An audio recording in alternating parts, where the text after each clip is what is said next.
Halo, perkenalkan nama saya Trisa Lestumeang. Di sini saya akan menjelaskan tentang proses evolusi bumi. Nah, di sini saya akan membahas tentang zaman Paleozoikum terlebih dahulu. Paleozoikum adalah pembabakan masa prasejarah yang sering disebut sebagai zaman primer atau zaman kehidupan tua. Zaman ini diperkirakan terjadi sekitar 245 sampai 545 juta tahun lalu. Nama Paleozoikum diambil dari bahasa Yunani, yaitu Palaios yang artinya tua dan Zoe yang artinya hidup. Zaman Paleozoikum termasuk dalam periodisasi atau pembabakan zaman secara geologis. Pada periode yang berlangsung selama 340 juta tahun ini, temperatur bumi semakin turun, sehingga memungkinkan adanya kehidupan. Makhluk hidup yang muncul pada zaman Paleozoikum diantaranya adalah mikroorganisme, ikan, amfibi, reptil, dan binatang-binatang bersel satu lainnya yang tidak bertulang. Mesozoikum adalah pembabakan zaman prasejarah yang sering disebut sebagai zaman sekunder atau zaman pertengahan periode. Periode ini dimulai 252,2 juta tahun lalu dan berakhir 66 juta tahun lalu. Pada zaman ini, kehidupan di bumi semakin berkembang. Makhluk hidup yang ada pada zaman Mesozoikum diantaranya adalah tumbuhan, ikan, amfibi, dan reptil, dan dinosaurus. Lalu, saya akan membahas tentang zaman Neozoikum. Zaman Neozoikum adalah zaman yang berlangsung sekitar 60 juta tahun yang lalu. Neozoikum menandakan lahirnya kehidupan baru dan berakhirnya 3 masa klasik, yaitu Archeum, Paleozoikum, dan Mesozoikum. Pada zaman ini, dinosaurus telah punah dan mulai muncul binatang menyusui. Pada zaman tersier, binatang menyusui berkembang sepenuhnya.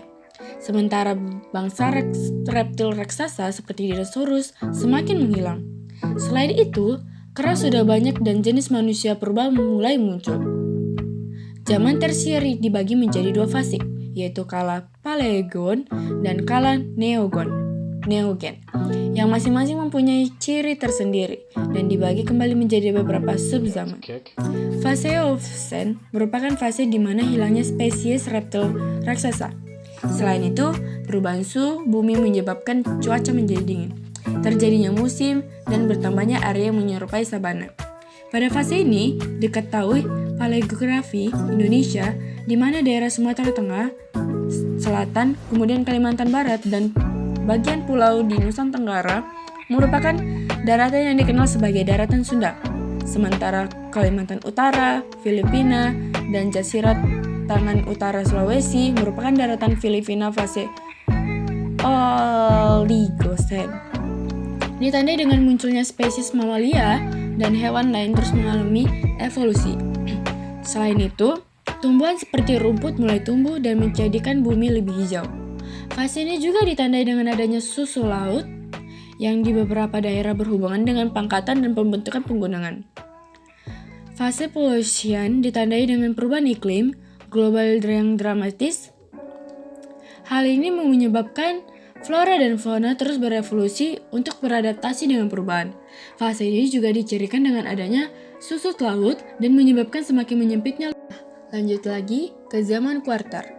Zaman kuarter adalah periode terakhir di era Neozoikum dalam skala waktu geologi. Zaman diduga berlangsung dari 2,5 juta tahun lalu hingga sekarang. Berdasarkan penelitian geologi, zaman kuarter merupakan zaman terpenting bagi kita karena sudah ada manusia purba. Seperti yang terjadi pada binatang, pada periode ini manusia juga mengalami perkembangan dalam hidupnya. Zaman kuarter dibagi menjadi 2 masa, yaitu kala Pleistocene dan Holocene. Zaman Pleistocene disebut juga sebagai zaman Diluvium atau zaman es. Sebab pada masa ini keadaan bumi tidak stabil dan es di kutub berulang kali meluas hingga menutup sebagian besar benua Asia, Amerika, dan Eropa bagian utara. Periode ini disebut dengan zaman glasial. Sebagai salah satu akibat meluasnya es adalah sebagian flora dan fauna akan punah atau terpaksa pindah. Hal ini pula menjadi pembatas antara zaman tersier ke Pleistocene, ditandai dengan lenyapnya fauna dan flora tertentu atau muncul spesies baru yang disebabkan evolusi fauna sebagai akibat dari penyesuaian diri atas pergantian lingkungan. Sebagai contoh, di Asia Tengah terjadi perpindahan fauna Tebrata dari India Utara ke arah timur menuju Burma, Tiongkok, hingga Korea. Di daerah iklim dingin dapat dibedakan 4 zaman es besar, yaitu zaman es Gunz, Middle, Rise, and Warm.